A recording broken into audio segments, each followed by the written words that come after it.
Hello everyone, my name is Tyler Selhorn and welcome to another episode of Speak Easy, the podcast where we discuss communication, capturing our thoughts, and how we share those thoughts with our future selves and others. Managing our brains is core to 21st century work, and we're here to learn how to do it better than we did yesterday. Thanks so much for listening. Speak Easy is brought to you by Cleft, the easiest way to collect your thoughts. With our cross-platform applications, you can simply capture your ideas wherever you are and paste them where they belong later. Today, we are blessed to be learning out loud with Claire Podulka. Claire is Chief of Staff at digital product agency TXI, where she supports the organization in delivering experience-led data products to companies ranging from startups to Fortune 100s. She serves as a trusted advisor to senior executives and owns organizational results for a team of over 70, ultimately making TXI more effective, sustainable, and transparent. Prior to joining TXI, she spent the majority of her career in education and led content development as managing editor for Think Circa, an award-winning edtech literacy product. Claire, thanks so much for recording with us today. We're curious, how do you think about communication? What does it mean for it to be something we practice as a community? I love the starting point because the words you just used are related, right? Communication and community have the same root word. And I'm going to give myself away right away as a nerd about words. Former journalist, former copy editor. Those have the same Latin root, and they're rooted in, I didn't study Latin, so take this with a grain of salt, but they have the same root, and the root is in the idea of sharing and transmitting and participating. And that means that it's not just one person shouting their thoughts into the void. You can't go out in your backyard and shout at the sky and say you communicated with aliens, right? It needs a community. It needs more than one person, and it needs a holistic process of speaking, sending, and listening, receiving, and what that loop actually entails. That's the real communication. I think that's awesome to just hear you centering that it is both, right? That it is speaking and listening, right? That it is a communicator and receiver, right? That the communication is shared. It is something that is a we, us, ours situation instead of an I, me, mine. Even when we are shouting to the cloud, as it were, like there might be times where we want to take that thing that we were thinking aloud to ourselves to others. And that's when it becomes communication. And Absolutely. I think that's, what were you going to say? Yeah, well, I think it's important to say it's not communicator and receiver. Everyone involved is a communicator. Yes. Actually, right? And I think the example you started to tease out is a really interesting one. When in an example of work, right? I'm the chief of staff at TXI. I do a ton of communication in my daily work, right? I do all the internal comms. And when I start to think about an issue, let's say we've got a new policy that we're going to put in place, I start to think about that and I start to craft a communication, but it's not communicating anything yet because it's in my head and then it's on digital paper. For me personally, I need to write to think. Now, everybody works differently, but for me, it's literally typing something out or writing something longhand. I start to see what I'm thinking and how I'm going to craft this. But that's not communication yet because that's just me in my head. Then I start to think about who's my audience, who is receiving this, who needs to know this information, what do they need to know about it, what does it mean for them, how do I make it relevant, how do I make it meaningful? And that's where it starts to become communal. And I start to think, oh, okay, I wrote it this way, but like my audience needs this piece of context. Okay, let me add this context. My audience doesn't need to know this level of detail about the process. That's too much. Let me excise that. Let me focus on what's the TLDR. Some folks are just going to want that. Some people are going to want something that's a little bit longer. And starting to incorporate your audience into your thinking, the various needs that they have, the forms and formats that are going to make sense to them, the modalities that are going to make sense to them, then you're starting to communicate. Then you're ready to actually share it with those people. And then the listening starts of, okay, they've read this announcement. Are people responding? If I've sent a Slack announcement, are folks starting to respond? That's one way of listening. Is no one responding? That's another thing to listen to, right? And so you start to, over time, craft your message better, more effectively, because you're listening to how folks respond, see the questions they have, get ahead of those questions, respond to those questions, engage in a dialogue. Now we're all communicating. I just, we mentioned off the top in the bio read, your experience as an educator and working inside of,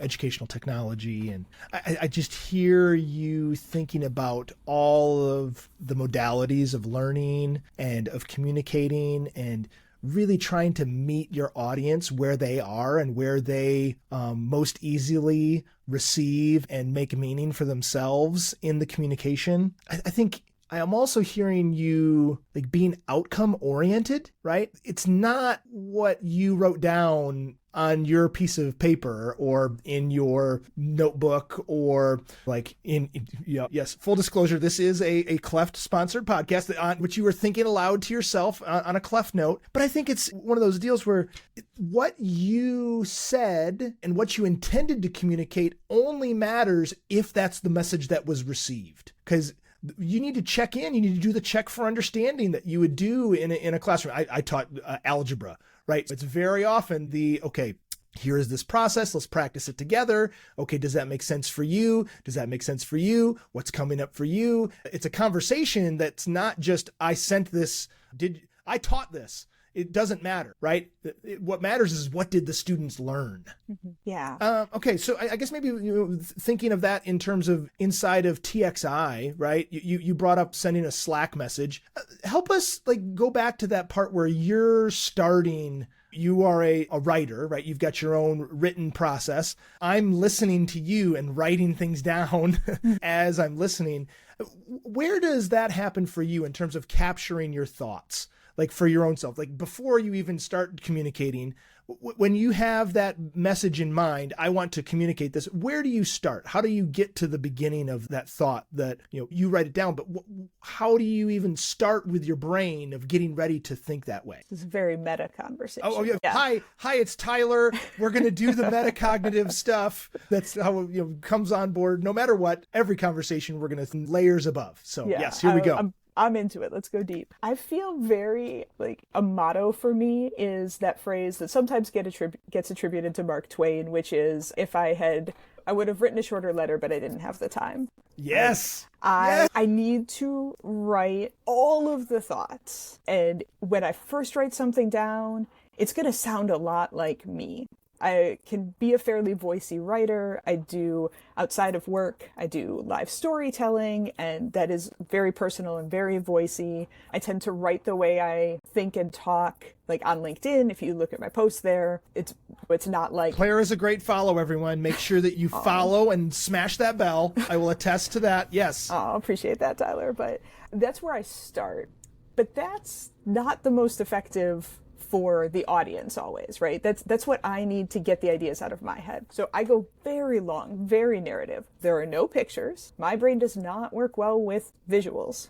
I recognize that it's a very effective communication mechanism because other people receive that way. But like, it's hard for my brain to think in pictures. It's very easy to think in words and not bullet points. Long narrative sentences, so many clauses, probably got just a ton of dashes in there. I need to get it all out, and then I can start to take that step back. You mentioned before outcome orientation. What do I want people to walk away from this knowing, feeling, doing? What is the reason? You have to communicate for a reason. You want them to do, know, or feel something. So then I can start to bring that up to the top.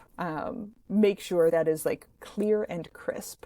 Thinking about that, and ultimately it becomes a much more concise, much more bullet point oriented, probably some visuals incorporated message that I would share. But to get it out of my brain and to be able to do that translation for the 70 people that I am talking to, I have to expand beyond that. I'm glad that we have too many words to start with as well, right?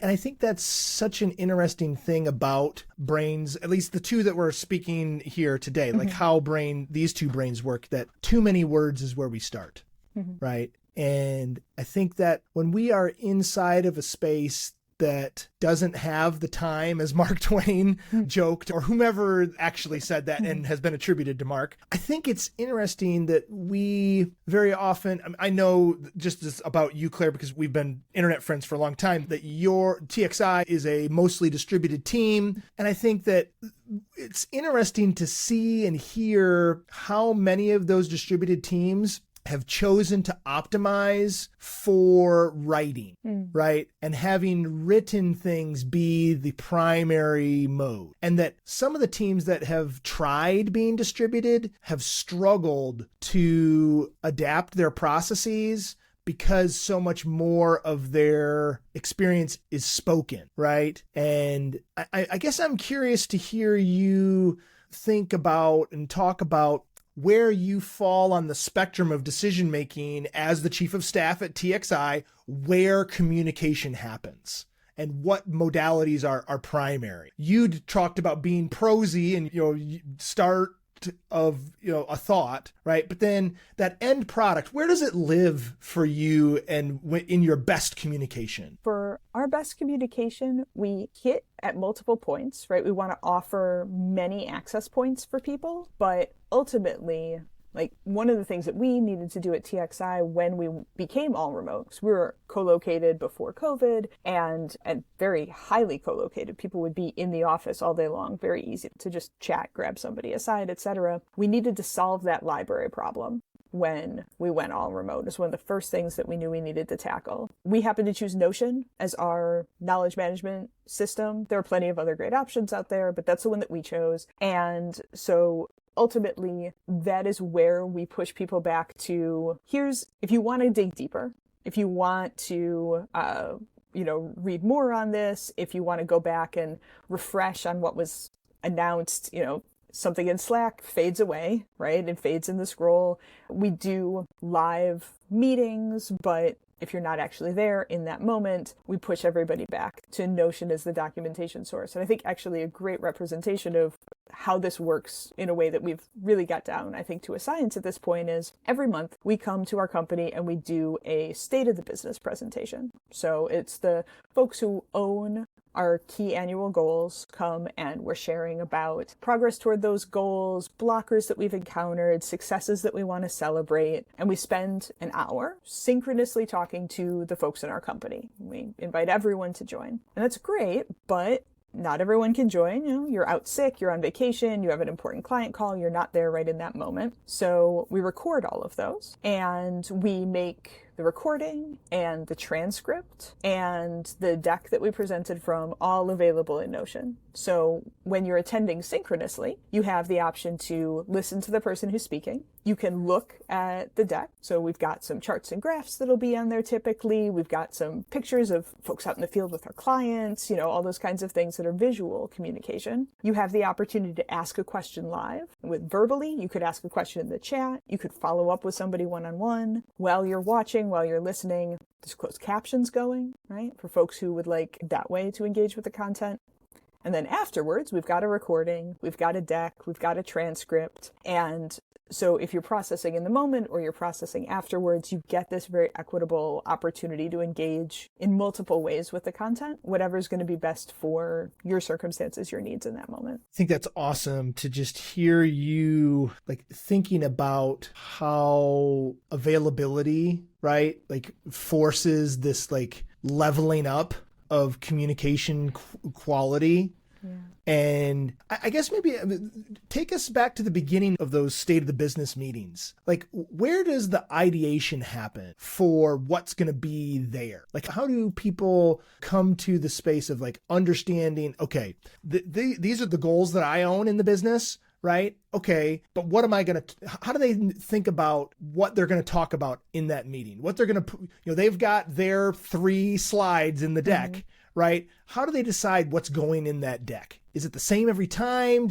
How do they get their ideas into that space? this is interesting because it's different for everybody, Mm-hmm. right? Because again, different brains, different Yep. processes. We do aim for consistency as much as possible because we find that regularity has, again, in listening to our people, we've gotten pulse survey feedback that says that consistency of communication is really valuable. Our people really respond well to it. It helps them understand progress over time. It helps them come prepared to those meetings. So we do aim for consistency as much as possible because we've heard our people value it. But within that, there's still some play, right? It's not going to be literally the exact same chart every time. And so often, for some of our folks, that looks like me having a one-on-one meeting with them in advance. We've got one of our heads of practice here is one of those folks who really needs to speak to think. He can't just sit down and write in a vacuum. That's not going to work. But if he can talk to somebody, if he can talk out loud, he's actually been picking up on some of these tools, right, where you can do speech to text. And so he started doing that. But before those tools were as readily available, he would talk to me. He still talks to me. And we would talk out, okay, what do you want people to know? And he'd just start talking and I'll start taking notes and then asking questions. So often I go back to the education I had as a journalist. Be like, okay, tell me a little bit more about that. Or like, I think I hear a contradiction here. Let's unpack that a little bit, probing a little bit more for those nuggets of interesting information. And so for him, that'll be the process, is he needs to talk it out with a tool or with a human and then can synthesize from there. For other folks, it's me and them sitting down and looking at their slides from last time and saying, what gets transferred? What's new? Is there anything that just didn't exist last year? Is there a really exciting new deal that you want to highlight? Did we have a big win and you want to celebrate some folks? Like, what's different? What's, again, that outcome, that most important thing that you want people to walk away with? I want to make sure I celebrate this person because they had a brand new idea that they brought to the client. Client's super thrilled. Let's highlight and celebrate that person, that kind of thing. But that comes out, again, in a lot of that prep work that I tend to lead around partnering with folks in whatever way makes the most sense for them to get those ideas out there. I hear you rhyming with the work of J.J. Reeder and Darren Murph and Laurel Farrar and the GitLab folks that published the all remote playbook that became the formation of team ops, where we're building and maintaining this shared reality that invites the contributions from every part of the team and accelerates decision making and clarifies measurement of the outcomes that we're seeking. I think that it's seeking out the helpful people and the helpful tools to get our brains to be in the same team and in the same mindset, right? And ideas that are going to be able to go there. I guess maybe what I want to like pivot to us, like saying some concluding thoughts here is just to say, okay, if you're talking to someone that wants to become better at communicating, someone that wants to be better at managing their own knowledge, managing their company knowledge, capturing their thoughts, what are some of the first steps that you're going to suggest to somebody to say, you know what, make sure that you think about this or try this first, or these things are the ones that are most important? What comes to mind for you, Claire? The first thing that jumps to mind for me about that is understanding the current lay of the land. Like, what is working well right now and what is not working well, or what is missing entirely. Communication and internal comms is always going to be evolving to meet the needs of the people you're communicating to, the circumstances you're communicating in, the messages that you're sharing. So it's never going to be one and done, but understanding how is it working for people now? And that could take a lot of different forms. You could do just a brief survey to everybody at the company. You could take the time to talk to them one-on-one, gather a little bit more of like that qualitative sense of how is this working, be listening for that ad hoc feedback, be paying attention to, are people actually reading that newsletter that you publish internally every week? Are people actually responding to the Slack messages? Are folks attending those live sessions that you're having, right? Their presence or non-presence is a form of communication in and of itself. So figuring out where you are now and then trying one thing at a time. I think having an experimental mindset, which means that we don't just upend everything and randomly try something new, but to say, for example, oh, okay, it seems like the newsletter isn't working really well, but folks respond better to Slack messages. So I'm going to just take the email newsletter and I'm going to put it in Slack once a week instead of emailing it. And then measure, right? Do more people engage with this content now? Are people understanding better? Are they responding positively to that change? Okay, that worked. So now what's the next thing that we might change? But really having that more experimental mindset versus what we just have to change comms. It's kind of a big undertaking and you don't know what's gonna hit and what's gonna miss because it will not all be hits. Well, I love that invitation to just discovering and understanding what's current and what's missing from that space, and checking for understanding and listening back to the response, to the communication. You said comms again, right? And it's that communication and the communal experience and the community experience of those things, and just treating it as an experiment, right? Treating it as something that we're going to change one thing at a time and iterate, right? And we're going to pay attention to the result, right? We're going to pay attention to the outcome. I just want to say thank you so much today, Claire, for taking this time to learn out loud with us. We're intensely grateful for your experience and your expertise and sharing them with us today. Oh, thanks so much, Tyler. It was a great conversation. Blessings.